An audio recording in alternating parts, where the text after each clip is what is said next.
The Urban Kingdom podcast is brought to you by the Urban Educators Collective. The UEC is a partnership of 13 schools located in urban areas to broaden our impact and work to enrich each other. Our goal is to bring 1,000 smiling faces into 30 urban schools by 2030. This podcast serves to illuminate the work that God is doing not just in the cities we reside, but all across America.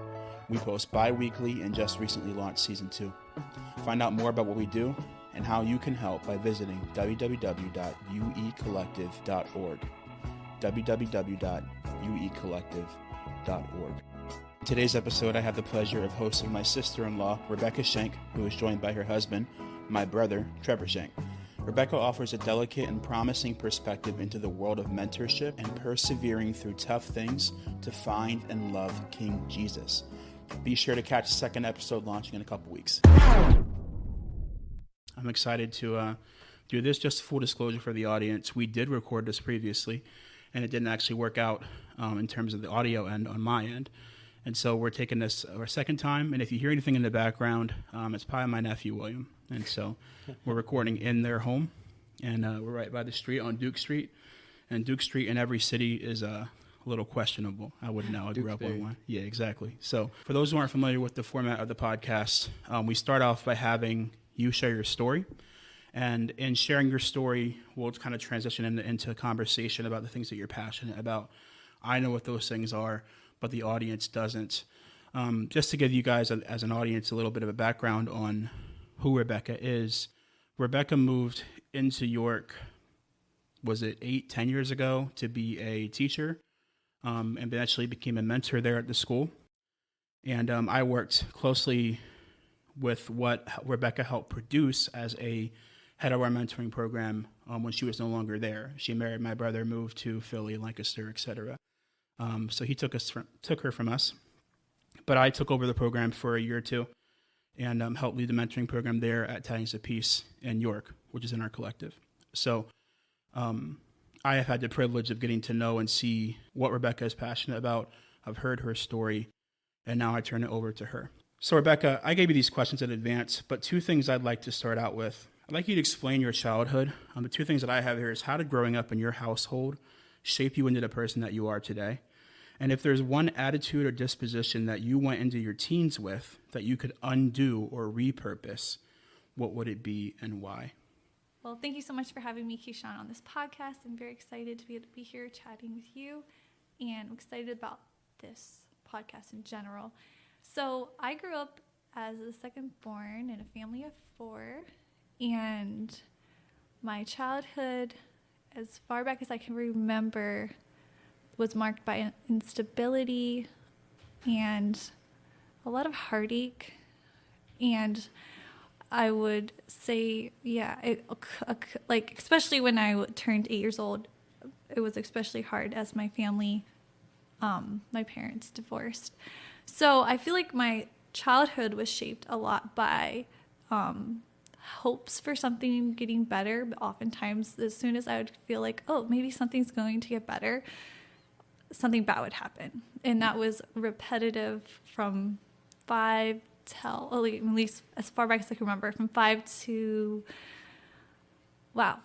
in my teens, or even towards my 20s. So I feel like, to break that down a little bit more, when I was 8 years old, my parents divorced. And then when I was 10 years old, my mom, or almost 11, I should say, around 10 to 11, my mom would have completely left the scene of my life. And she was gone. I didn't hear from her, speak to her for 6 years. And so my life has been shaped a lot by kind of trying to fill the role of a caretaker in my family for my siblings, especially my younger brothers who were living at home then. Felt like I was a caretaker. I kind of by default stepped into the role of caretaker. Mm-hmm. I felt like I need to take care of my family. I need to pull everyone together. Everyone was so sad, depressed. And I just didn't want to stay there. I wanted to make everyone happy. I wanted to take care of everyone. And so I tried my best to try to take that role, which really wasn't my place to, but I feel like that's what I did. Yeah, I was just going to ask, how old were you when you feel like you took over that mom role for your brothers? I probably would have been 13 when I really started taking over it, and then like officially 14 when I started like taking over like all the household work and making dinners, and cleaning, cooking, etc. So when you were 14 years old, you took over the managing the house and keeping everything clean.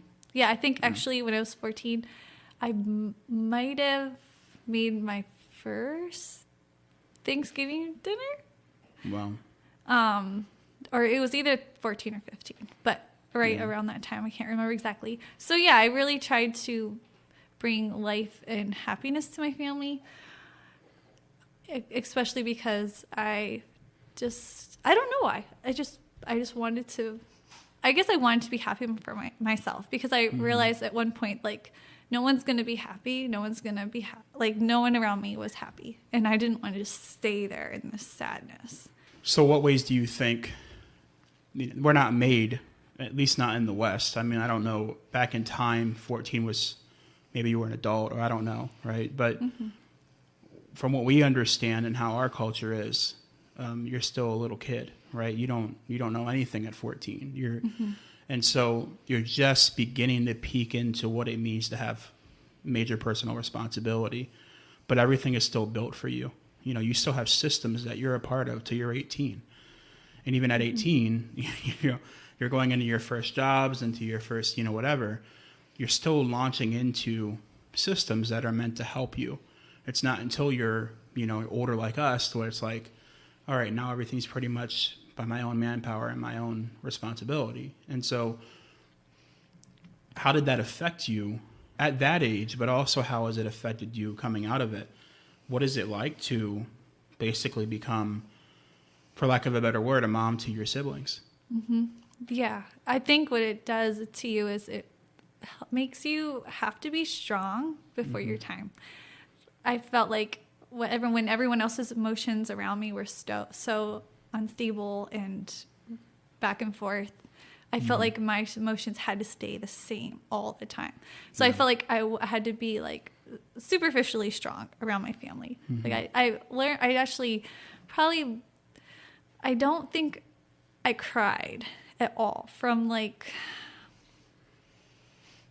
trying to think, maybe, I don't think I really cried for like years and years and years and years and years. Like I really felt like I didn't have a safe place to be free with my emotions, because I felt like I had to, if I would fall apart, everyone else would fall apart. And then we'd just all be one big sad family. So the word I think of is composure. You were keeping your composure because somebody had to, right? And that's not a 100% necessarily a sign of a good thing. It's good to have composure, but if composure is a symptom, then you have to wonder what's underneath. What's forcing us to have composure. Like, for example, this year I started a job as a dispatcher, and when I was interviewed, they asked, "What are your strengths?" And I said, "I have good composure. When things around me are on fire, I'm focused on putting the fire out. At the very least, I'm not screaming and kicking like I'm going to die.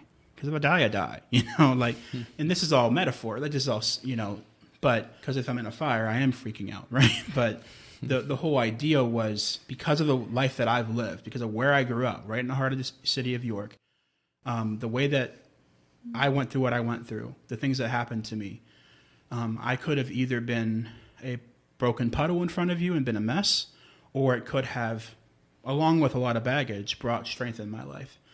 Now, I know from personal experience that you use the word superficial, and that's a good word for it, because some people look at that as that's all you need, is just to be strong and get up and figure it out, whether it's stoicism, whatever it is. I think life is just not that simple for most people.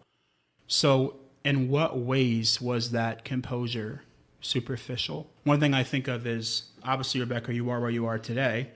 And so who in your life, or what in your life, was able to bring about positive change in your life? Because I think of you as someone who, I mean, I didn't know you at that age, but I assume you're at a better place now than you were when you were 14. How did that happen? What did God bring in your life that was able to make that possible? Yeah. So, yeah, I agree with you there about like how it was superficial and it's not a good thing. I think part of what I did to maintain that composure was to just stuff my own emotions, my own feelings, and pretend like they weren't there or not, or just push them to the side. And I think I started doing that even before I started really taking over for my family in the caretaking role. I think it started even farther back when I was still, a child, even more so, like 7 or 8 years old, and like my trust was broken by someone in my life that was really important to me. And at that point, I started stuffing my emotions then because I felt like my heart died, and so emotions died with it. So that was probably the beginning of learning how to just stuff emotions and just like, for example, when my mother left me, I feel like my heart died at that moment. And I also, I'd really cried really badly that evening, cried and cried and cried. And like into the morning, and woke up and it didn't make any difference. So I learned just in that moment that crying didn't change anything. So I already started stuffing my emotions then and thinking that it doesn't make a difference. And so that just carried into my, as I went into my early teens and took over the role of trying to be happy for everyone. It just continued in that way. And so at that point, I was externally helping my family and interacting with my friends, but my heart was very closed. So to come back to your question, Keyshawn, it was in my 6th grade year, I believe, that my teacher, she noticed, despite my abilities to be able to hide my emotions, she did notice something was a little off about me. Because I would normally come to class and really, really happy and everything, but she noticed something was different. So she took me outside the classroom and sat me down and asked me, is something going on? What's going on? I just noticed that you did not seem like yourself. And I remember sitting there and being absolutely like silent. Like I felt like I wanted to say something, but I literally could not talk, Keyshawn. Like I couldn't. Like nothing would come out. I just said, I'm okay. Like I'm fine. I wanted to share, but I couldn't. I didn't even know. It was like a wall was there, just blocking anything. So you actually wanted to share, but you just felt like you couldn't do it. Yeah, like I feel like I at least owed her some kind of explanation. But because I liked her, I thought she was a really cool teacher, but I feel like I couldn't physically say a word. And of course at that age I was 11 or 12 at that time. I didn't understand my emotions, and I didn't understand that like my heart was closed and that I couldn't like I couldn't express what was inside. But regardless, my teacher reaching out to me was very significant, even though I couldn't share and I wouldn't have shared. It was significant that she noticed me, which that was something that I really needed. I needed to be noticed, and I needed someone to say something to me. So I think that started it. And then she continued to have a relationship with me. She would take me over to her house after school, and we'd have me over for dinner. And I soon fell head over heels in love. That's very dramatic, but I really, in the sense of wow, she was a wonderful role model. She was a woman that I really looked up to, and I needed a role model at that time in my life that, I could see that she was someone that I wanted to be like. And because especially around this time, unfortunately, my mother was going out of my life, and I realized what I didn't have, I should say, through her.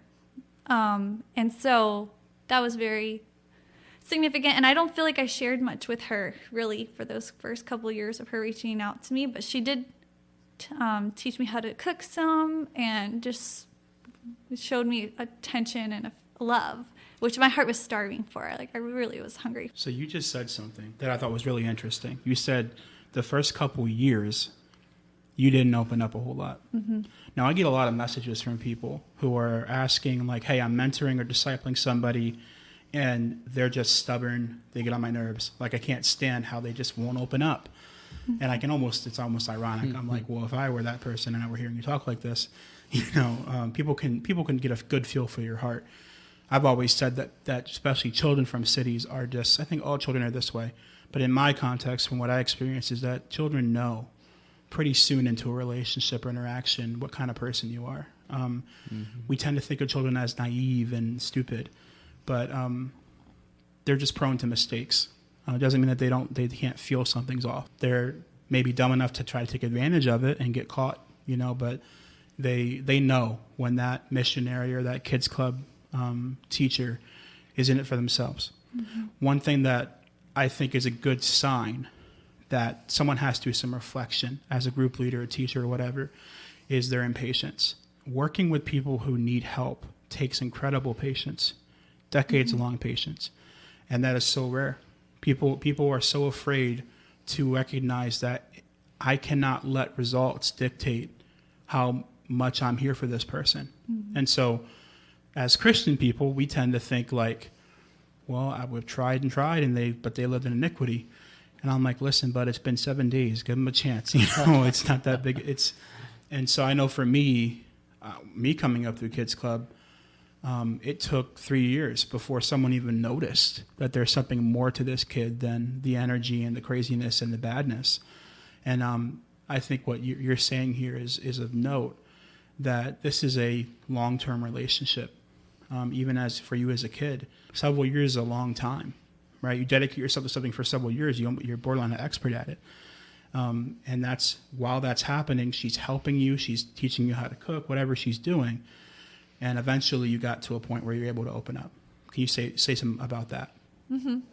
Yeah, so unfortunately, like, she was only in my life at a short period of time, which it was only a couple of years. So I actually feel like I never got to the place where I was actually really able to share with her, unfortunately, although I feel like we would have been there.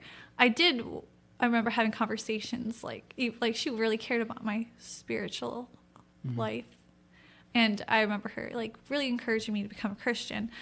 And I just remember telling her, like, look, it's hard to be a Christian at my house. Like, it's not easy to be a Christian. Like, I remember that. I remember opening up in that way to her.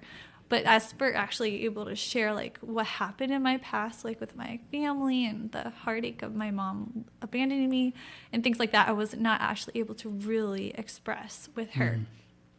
Although I was able to share some of, like, the present challenges. And so when she left to go overseas, I think this is where I could kind of jump into this next question of what I think if I can jump in here, I think it seemed like then into the next stage was something that you wish you could, change or was different that you took into your teenage years. Is that the question you're trying to answer? Yeah. Yeah. So to answer that question, because I never really got the opportunity to really open up to Lisa, who was the mentor in my life at that time, although she did have a good idea of, like, what my family situation was like, but I don't feel like she fully knew everything. She couldn't notice everything. Yeah, and she didn't know. She only could see what was happening presently. She couldn't see what was in the past that we had experienced. She left, but I was through her. I got more connected into the church at Reading Ferry Mennonite Church. And I stuck around there for the next while. Continued to still try to mask or hide my past, like, by then trying to pretend like everything was fine. Like, trying to fit in, basically. And try to put on, like, try to match what I probably inaccurately saw. But from my eyes, I felt like everyone was perfect. That was a part of the community there. And I know that's not true. But regardless, compared to my life, I felt like my life was very, very, very imperfect and broken, but their lives were together and whole. And so for the next, from like 13, I guess, to 17 or 18, actually, I just worked very, very hard. No, actually, I would say 17. I worked very, very, very hard to be normal. And so that involved trying to fit in every way possible. Also very much wanting to learn the culture there and figure out what goes and what doesn't go, and then trying to acclimate myself accordingly. I think I believed, which I'm sure I'm not the only one, but I believed that, like, because I did have a past, like, I had to be extra perfect in order to ever really get anywhere with the community, like, but really find a place there. So that's what I chased down for many, many years following that. So I think it's interesting that, Lisa wasn't necessarily a lifelong impact in your life in terms of she's there, throughout the entire process. But people rarely are. There's very few people in my life that I've had my entire life. That's for everybody. Everybody's that way. And so we have to be realistic with this. I know when we started a Big Brother program, Trevor was a Big Brother in the program. You had Jalen, I had Sammy. I still interact with Sammy here and there. But I told Sammy, I'm here for the rest of your life. You're stuck with me. Doesn't matter what you do. Even if you become an evil person, you're my evil brother. It's not going to change. That commitment was not the norm in that program. And because it's almost impossible. It's very difficult to keep tabs on somebody for their whole life, and I'm only 26. Who knows where I'll be when I'm 50? Maybe we'll never talk again. I don't know, right? Realistically, it could happen, but I know what I want. I know what I'm committed to. And so we are in almost what's a blip of each other's lives. If that's the case, what are you doing with that time? How are you treating and loving people while you're with them? And so, yes, I'm always going to promote long-term commitment in these relationships. But if you can't, and you definitely can't ensure it, you can't promise it like I did. That's maybe a little reckless. You have to make sure that you're at least sobered and smart about how you want to use that time. I think people who are tuning in this podcast are naturally interested in that. Well, and on that topic, it's still like years of commitment that made the difference for Lisa and Becca's life. And it was extremely, extremely hard when she left, So, it still was a very impactful thing to have. It's very impactful to have people that are important to you who are no longer in your life. Yeah. But you're right. That's unfortunately an unavoidable part of life. And that's what happens. But it's still, you can't take those, being present for someone, you can't take that lightly. Right. Absolutely. So, Rebekah, there's something that I know that's really important to you that I want to make sure we cover here on this episode. I have always valued this, but I have failed many times. Not saying that I think it's much of a deeper, more genuine value for you than it was for me or is for me. Because I like drama. I like talking about things that happened. Working in a 911 center doesn't help. I see so much. But one thing that I will, Lord willing, never be guilty of is compromising something that needs to be kept a secret for someone. The petty stuff needs to be worked on in my life. But as a mentor, one of the things that I really valued with my team, I was head mentor there at school, was what happens in that room unless it needs to be said. Like, let's say the student's doing drugs. I told my mentees when I started, I'm not keeping that a secret for you. So don't tell me unless you're willing to have help with it. The moment that gets brought up in that room, I have to help you or I have to tell on you. One of the two things, right? So, and it's going to be both, but if I'm helping you, you'll be safe, right? And I ensured that with them. And there were times that I was told things. I found out that promise actually it opened up a world in their lives to me that I wasn't even aware of. Things that they had gone through, things that they were doing, that for some people we need to call the police, And for me, who was a little more grounded, a little more experienced, had been through those things, was like, take a deep breath. You're going to be okay. We have a source, a power. We have a God that can help you with this. You've been a mentor. You've talked about this in different places. The word is confidentiality. And what does it mean for someone who has come out of your position? It's one thing for people to look at your story and say, yeah, that's inspiring. We encourage them to keep going and keep trying with people.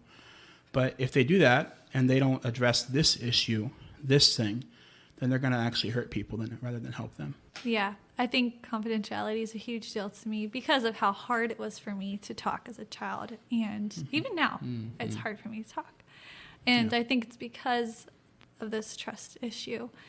I think it takes incredible vulnerability to share something that you feel like can make you look bad, I guess, or less than, or unworthy even, which I know those things aren't true, but it's still something that you believe, especially if that's where things you have in your past. So to know that someone you're sharing these things with is not going to share it with anyone, especially anyone that would be more than happy to hear it and then share it with others, is very huge in creating a bridge of trust in that relationship.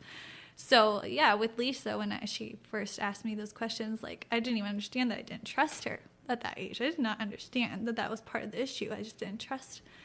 But to know that someone actually cares about you enough to keep something private that isn't going to hurt anyone beyond yourself is important. I think what I'm trying to say even more, like with confidentiality, if someone's a confidential person, they're really there to listen to you because they really care about you. It's not about something about finding this interesting information. I think we all have to recognize this wrong attitude in our hearts to learn about people to satisfy our information hungry self. And so I think it goes really, really deep in the heart of our own makeup as humans to look at someone and say, I really care about you and I really want to hear about you, and to the point where it's literally about you. And you want to join them in their sorrows, in their pain, meet them in their past, sit there with them.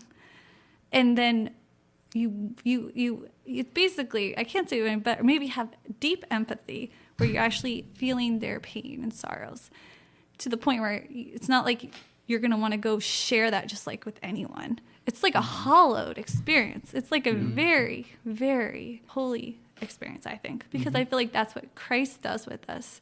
When we take our sorrows to Christ, he is there sitting with us, and he's holding us, and he's crying with us, and he's feeling our pain. And he's not going to go tell anyone about that in an offhanded way, or just like, oh, guess what I've heard about? Or, I think we have to really be honest with ourselves and our hearts and our motives.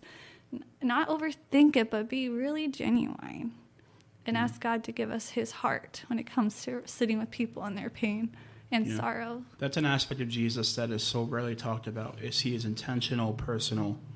When we are praying to him, when we are with him, he is there with us, right? He is entirely there for us, with us. I am guilty of preaching and talking about how God is a very jealous God, and God is and those things are all true. It's really guided my life and my motivation to recognize that, I'm not God, he is, and that's been a really big deal to me. But it's also important to recognize that God is personal. He has to be. That's the only redemptive way to go forward with this, is that we can have a personal relationship with him. Outside of that, we're just doomed. There's nothing. We die, and then we're just at the mercy of the Creator. It's more than that. We can provide a semblance of that inner person with each other. And I think it's so important. I've been mentoring a young man for what's going on now 6 years. And he just opened up to me in a real way for the first time this year. In a moment that may have saved his life. I don't know that, but it was looking bad. It wasn't, the thing that sobered me about it is there was no doubt in my mind that I was going to be there for him, that he knew that, I knew that. But the amount of apologizing that he had to do, and I didn't say what I heard you say, but this is what I meant to him, is you keep making this about me. You keep making this about, my time, my effort, my, whatever. This is about you, right? It can be about me when I need something, but right now I'm here for you. And the disposition, the heart of a Christian, someone who's like Jesus, is going to be looking to do that for people, not just take it from everyone, right? I think the biggest risk for this attitude to become deadly is ironically on the mission field. They go somewhere and they see intense need. So they start getting into rooms in the houses, and they start gaining trust, and they start getting just data and information on people. And I don't know what it is about us as humans, but we just like it. And it makes us feel like we're important. It makes us feel like we're doing something big. We'll write a book about it one day. And these things are not the helpful parts, the good parts about what it means to be there for people. And so, yeah, I thought that was really valuable. I would say, I mean, people have talked about this as the savior mindset, the savior mindset. But I think what both of you have said in different ways is just when you're in something for the experience of it for yourself, like going in for an experience. I think this is what short-term missions can be, but this could also be once a week missions. This could be once, these experiences that we go into, step into someone's life for what it means for us instead of what it means for them. Yeah. I think you said that very well. Yeah, and I don't bring up missions to say that that's all. I mean, relationally, I'm someone who I don't see myself on a mission field necessarily. I mean, I grew up in New York. It's easy for me, right? But even if I were living in Boston, Philly, wherever, I'd be living there. That's just how I live my life. I live here. I have relationships with people that matter to me, right?